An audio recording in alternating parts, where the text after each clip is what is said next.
दोस्तों, आपने law of attraction के बारे में तो सुना ही होगा।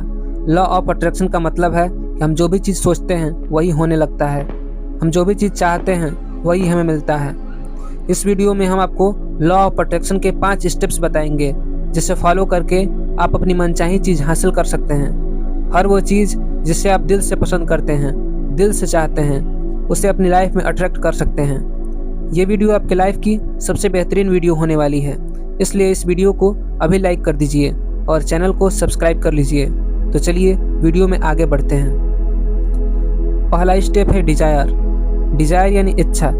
किसी भी चीज़ को अपनी ओर आकर्षित करने के लिए इच्छा का होना बहुत ज़रूरी है। हम जिस भी चीज़ की इच्छा करते हैं, जिसके बारे में हम सोचते हैं, वो हमें मिलती ज़रूर है। इच्छा का मतलब ये नहीं कि मुझे ये चीज़ चाहिए, ये बस ऊपर ऊपर से बोल दिया। हमें जो भी चीज़ें चाहिए उसकी स्पष्ट तस्वीर हमारे मन में होनी चाहिए। मान लीजिए आपको एक घर चाहिए, तो घर की स्पष्ट तस्वीर आपके मन में होनी चाहिए कि घर कितना बड़ा होगा, कितना लंबा चौड़ा होगा, उसमें कितने कमरे होंगे, घर को किस रंग से रंगा गया होगा, यानी सब कुछ जो घर से रिलेटेड है उसकी क्लियर पिक्चर हमारे मन में होना चाहिए। अगर हमें गाड़ी चाहिए तो गाड़ी का कलर कैसा होगा, उसका डिज़ाइन कैसा होगा, इन सब के बारे में हमें सोचना होगा। और मनचाही चीज़ों का जितना क्लियर पिक्चर हम अपने मन में बनाते हैं, चीज़ें उतनी ही जल्दी हमारी ओर अट्रैक्ट होती हैं। दूसरा स्टेप है फील। जो भी चीज़ आप चाहते हैं उसे महसूस करना शुरू कीजिए। अगर आपको कार चाहिए तो इसके लिए उस कार को फील करने की कोशिश कीजिए। आंखें बंद कीजिए और कल्पना कीजिए कि आप कार में बैठे हैं और कार को चला रहे हैं। आंखें बंद करके कल्पना कीजिए कि आपने कार की स्टीयरिंग हाथ से पकड़ रखी है और उसे ड्राइव करते हुए जा रहे हैं। अगर आपको कोई मकान चाहिए तो आंखें बंद करके कल्पना कीजिए कि आप मकान में घुस रहे हैं।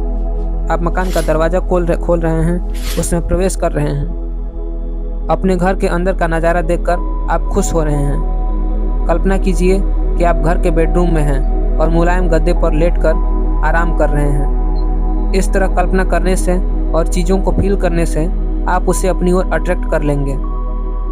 तीसरा स्टेप है बिलीव। बहुत से लोग लॉ ऑफ अट्रैक्शन में असफल इसलिए हो जाते हैं क्योंकि वे खुद पर और अपने सपने पर भरोसा ही नहीं कर पाते हैं। लोगों को लगता है कि शायद ये चीज़ मुझे मिल ही नहीं सकती, यह चीज़ मेरी हो ही नहीं सकती। अक्सर इसी वजह से लॉ ऑफ अट्रैक्शन उनके लिए काम नहीं करता और वे उल्टे लॉ ऑफ अट्रैक्शन को ही झूठ बता देते हैं, जबकि ऐसा नहीं है। किसी भी चीज़ को पाने के लिए उस पर भरोसा करना ही होगा, तभी वो चीज़ हमें मिल सकती है। हम जिस भी चीज़ में भरोसा करते हैं वही हमें मिलता है। अगर हम भरोसा करें कि ये चीज़ हमें मिल सकता है तो वो चीज़ हमें मिलेगी। अगर ये सोचें कि ये चीज़ हमें नहीं मिलेगा तो वो चीज़ हमें नहीं मिलती है। ये बस इतना सिंपल है। चौथा स्टेप है ग्रेटिट्यूड। लॉ ऑफ अट्रैक्शन का अगला स्टेप है ग्रेटिट्यूड यानी कृतज्ञता। हमारे पास जो भी चीज़ें हैं उसके लिए यूनिवर्स को धन्यवाद देना। जब हम यूनिवर्स से ये बोलते हैं कि thank you universe, thank you God, आपने हमें इतना कुछ दिया है, तो यूनिवर्स हमें और भी ज़्यादा देता है। जब हम सुबह उठें तब यूनिवर्स को बोलें कि थैंक्स, आपने मुझे इतना कुछ दिया है। हर एक चीज़ जिसने आपके जीवन को सुखद बनाया है उसके लिए हमें कृतज्ञ होना चाहिए। भगवान से कहना चाहिए कि थैंक गॉड, आपने मुझे ये आँखें दी जिससे मैं ये दुनिया देख सकता हूँ। थैंक गॉड, आपने मुझे पैर दिए जिससे मैं चल सकता हूँ और दुनिया में घूमकर आनंद ले सकता हूँ। इस तरह से भगवान को धन्यवाद देने से आप मनचाही चीज़ों को अपनी ओर आकर्षित कर लेंगे। पांचवा स्टेप है थिंक इन प्रेजेंट। जो भी चीज़ें आपको चाहिए उसे पाने के लिए आपको उन्हें वर्तमान में महसूस करना होगा। आपको ये नहीं सोचना है कि कोई चीज़ मुझे बाद में मिलेगी, बल्कि ये सोचना है कि वो चीज़ अभी मेरी है, मैं उसे पा चुका हूँ। जब आप चीज़ों को वर्तमान में एक्सेप्ट कर लेते हैं, जबकि वो चीज़ वास्तव में आपकी नहीं होती है, तब यूनिवर्स उस चीज़ को आपकी ओर भेज देता है। इसको सिंप्लीफाई करने के लिए आपको एक स्टोरी सुनाते हैं। मैरी नाम की औरत जो न्यूयॉर्क में रहती थी, अपने पति से बिछड़ गई थी। उसके पति ने उसे तलाक दे दिया था। मैरी अपने पति को बहुत चाहती थी। वो चाहती थी कि उसका पति उसके पास वापस लौट आए। उसने पति को पाने के लिए लॉ ऑफ अट्रैक्शन का सहारा लिया।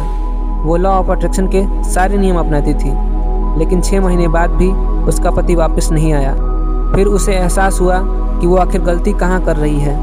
उसने पति को वापस तो मांगा था, लेकिन वो वर्तमान में नहीं सोच रही थी। अपने बेड पर पूरा फैलकर सोती थी। वार्डरोब में अपने कपड़े फैलाकर रखती थी। वो अपने पति को प्रेजेंट में नहीं सोचती थी। जब उसे अपनी गलती का एहसास हुआ तब उसने अपना रूटीन ही बदल दिया। बेड पे अपने पति के लिए साइड में जगह छोड़ना, वार्डरोब में अपने कपड़े एक साइड रखना और एक साइड पति के लिए छोड़ना। ऐसे सभी छोटे बड़े काम जो वो पति के रहते करती थी, उसने वो सब काम किए।